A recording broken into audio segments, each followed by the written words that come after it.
and this is a triple card change sequence. Ah, what a tongue twister. In the context of a card trick. Cards can be shuffled. Starts from impromptu manner.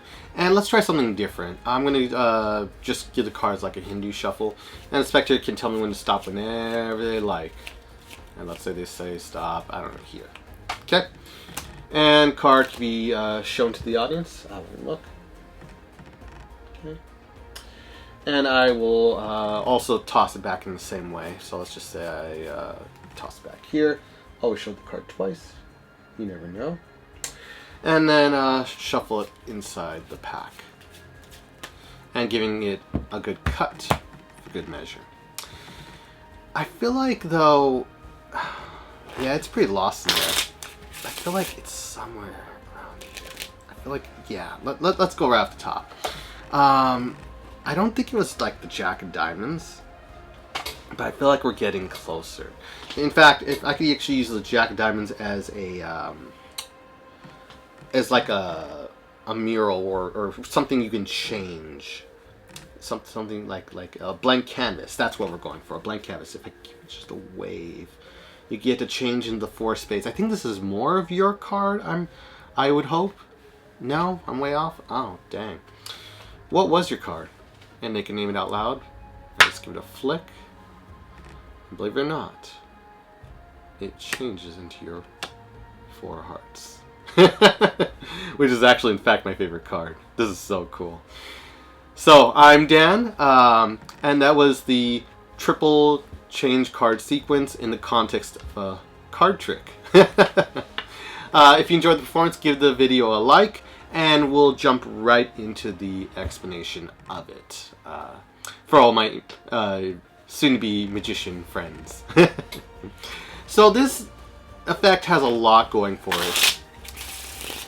Or rather the chain sequence, and I've never really seen it published before, and using the whole context in a triple change card sequence, which was always very interesting.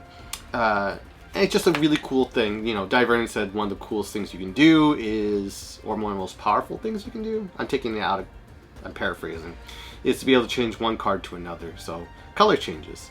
And I wanted to take it more than just a simple, you know, side still color change, which looks cool, but I want to add a little bit of flavor to it and just throw people off to think it's just to add that next layer. So the triple change card sequence was born, and kind of on accident. Anyways, to the secret and everything therein. Card can be selected however you want, riffling across and have your card selected, spreading, dribbling, or in the context I did it, Hindu shuffle. So just Hindu shuffle off like this. If you want to try something different, they can say stop wherever, and then it really, there's no force. You just stop at that point, and then they can peek the card. Okay. I don't know where the autofocus is. I kind of forget. I know I should be looking there, but I'm not trying to look at the card and trying to be fair. But in the context of explanation, if I'm allowed to look, 8 of hearts. Okay. And then the same way, you can stop about midway, and then have the card returned. Okay.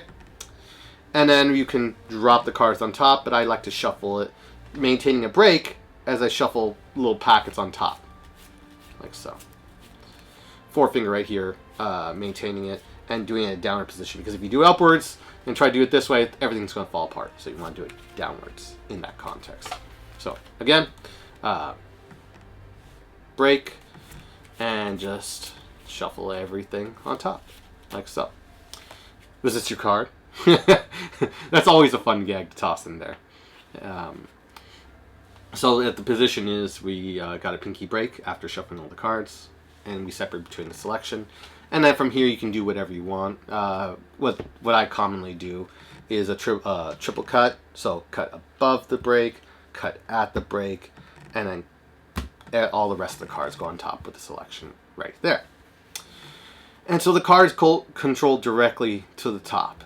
Now, this is why this next part, the actual sequence, is an intermediate level technique. So, for beginners, there's always a plethora on my channel. If you go to my channel, plethora of material to choose from.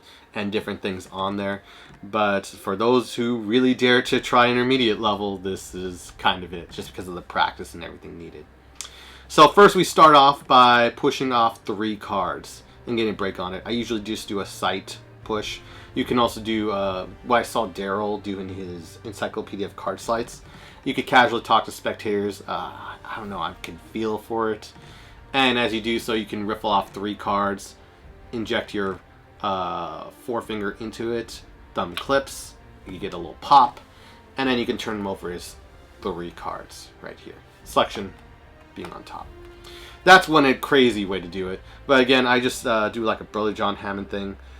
At least that's where I believe it's sourced. Push off 3 cards, just practice feeling on the edge right here, using the pad to feel for it, and just sight 3 cards, and then get a break underneath. And that's 3 cards. That's how I generally do it. You can also, in the worst case, that all else fails, just riffle the back and just sight count 3 cards, and you're all good. Though you don't want to do that because you add tension to the whole routine itself. So, sight counting is kind of the way to go. So, we get our triple, and we turn it on up. And it's at this point that this is what I usually do in context. I turn it up, the triple, and I maintain a what they call it? I forget the name of this. I just talked about it earlier. An anthill break. It's just where your thumb maintains pressure. Your thumb stays right here, and the triple falls right on top of it right here. It's an anime technique, I believe. Anthill break? Anteater? I forget. There's so many names for so many techniques. So we maintain it right here, and then we use our thumb to just get a 1 card below. This is what I tend to do, is I just tend to get 1 more card. Or in another context, after you got secure the triple, as you're turning over the triple in an L position to do like a double lift, this is when I push off 1 extra card and get a break below it. So I can turn it up, and I've already secured everything. This might be a better idea to do. You secure the triple. As you turn the triple over, your thumb pushes over the 4th card and gets a break right below it as you turn it up. So then you don't have to worry about any of that. So there's just multiple ways to go into it that way. Or in the worst case scenario, you got a triple, and then you have a little anthill break thumb separation right here, and your thumb can riffle just from the back, securing 1 card below the triple. A break 1 card below the triple. So we got that. So position check, triple right here, selection is right here secretly, and then 1 card, the NX card right here, which got a break below. So we turn it up, and we show this is is this your card, we ask, and they'll naturally answer no, it is not, and then we go right into a side steal. And this is an interesting side steal because there's a lot of shade to make it work. So we have it right here. We lift everything, all 4 cards, including the secret card right here. So this makes 4 cards, 3 face up, 1 face down. So we lift it off for just a brief second, and it's just to reposition the hands from here. Thumb puts pressure on it for a brief second, and it's only for like half a second as my hand repositions to give it the shade it needs for the move. Now your thumb is just going to pull back on the top card. The fingers, the lower fingers right here of the dominant hand, right here, are going to maintain pressure on the lowermost cards and pushing them upwards. So you're going to push them up into a palm, which is classic of the side steal color change. So this is normally done with 2 cards, but I'm doing it with 4.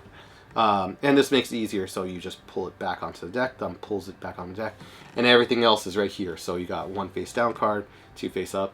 It doesn't even have to be perfect, because we'll side steal it and it'll all come together. So, lift off, reposition right here, hand comes to reposition over it, thumb pulls it back so you still see the card. Now I can get a little bit more of a grip as I push these fingers, push the 3 cards into the hand. So I go right here, And so then from here we can even just, if you want to, if you're feeling bold, you can just leave your hand right here. You can show the card for a brief second, like a divergent pose in the Magic Castle paintings. And then you can give the wave. And in the wave, so let me go back just a little bit. There, pull back, got the triple right here in the palm of your hand. Okay, come over. And now as you come over, you drop it on top and you give it an important wave. This is a misdirection. They feel like this is the moment it happens, not when you drop it and it changes. Because if we just do it without the magical gesture, it looks cool. It just doesn't feel right. So let's just go back. Okay, covered, stole it. That's how it looks in normal view. Okay, and then we come over. I mean, maybe I flashed, but considering my lower position, normally I'm standing as I do this, so it covers all of it. So we come on over, and make sure there's no windows. You wouldn't want to secretly flash unnecessarily. Okay, we don't want to do that. Keep your hands closed. And they also say no fish hands, so keep your thumb inside. Optional, doesn't really matter. Inspectors don't really notice, at least in my performances. But just do it there for good measure, so magicians don't criticize you. And so then the hand comes over, comes right here, and then we start giving the wave that we feel like it just changed just when we start doing that wave. Gives you a momentary misdirection right there. So we're at this point. So we've had that there, and then boom. Okay, we're right there. Position check. We've now got a cover card covering the Queen of Spades, which we changed it from. The selection's right here, which will be, as we left off, is a double. So they think this is just a single card because we just color changed it. Why would you think that there would be something else? They wouldn't. So let me go back. We've color changed it in the context. Okay. Now from here, because we just did the drop, I'm in a slightly vulnerable position, so I opt for safety, and to get the safety of getting that card, I just lift up at the back and make sure I secure the double. Okay, so I make sure I secure the double. I get it, and I do this as I'm showing them the card. Okay, so that was the previous one wasn't your card. How about this one, 10 of Spades, and I riffle up as I show it to them. They laugh and it just looks like a fair display, but I'm also securing the break. You can, if you want, lift it off, or you can just turn it over. Doesn't matter. So you just show it. You can do an all's perlman idea, or just casually talk as you have double, slightly tilted downward so they don't see like a thickness to it, suggesting two cards or a separation. In the case they're old or the cards are sweaty, you know what I mean. So tilted downwards to prevent that, just slightly. So this wasn't it? No, really wasn't? Okay. So however you do it, whether you gesture, just turn over, or you lift it off, talk to spectator, and then turn over. You turn over the double, and now you've got the card selection right here. Now from here, you can set the pack down right here. You can turn it over. You can ditch the pack. Doesn't matter. Whatever suits your fancy.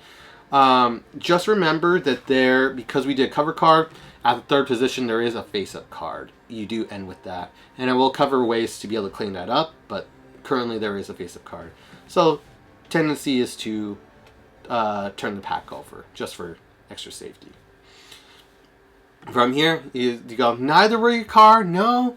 Okay, if I give it a wave and a flick, what was the name of your card? They announce it, and then lo and behold, you nailed it, 8 of Hearts, which looks pretty dang amazing. And then from here, there's multiple ways to secure or clean up, because there's that minor cleanup. No one's really going to look through the pack at that point, because you just did all the work and everything. But in the case you want to clean up casually, there's a couple ways. There's a Quotia Kimlot idea. I can't remember the thing. He taught it on, I want to say Vanishing Ink. It was his turnover technique. I can't really go into it, but I'm going to loosely suggest an idea like that. So we secure a break below, but I do want to fairly credit him because he's awesome. I love the guy. He's an awesome guy. secure a break below that reverse card. In this context, Queen of Spades. Secure a break below it. And then we can show the card. Trick's over. No one's even looking. Everyone's just laughing. And then this is on the offbeat. I do this. And then I just... I'm going to do a double, but pulling on that reverse card. So I'm getting a double seemingly from nowhere. So I grab it. The 8 of hearts of selection is outjogged right here, or just on the side. And then I just grab from the break from that lowermost card right here.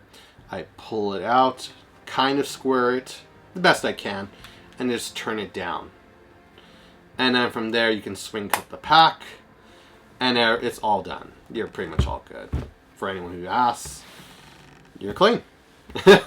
That's one way of securing that card, going about it that way.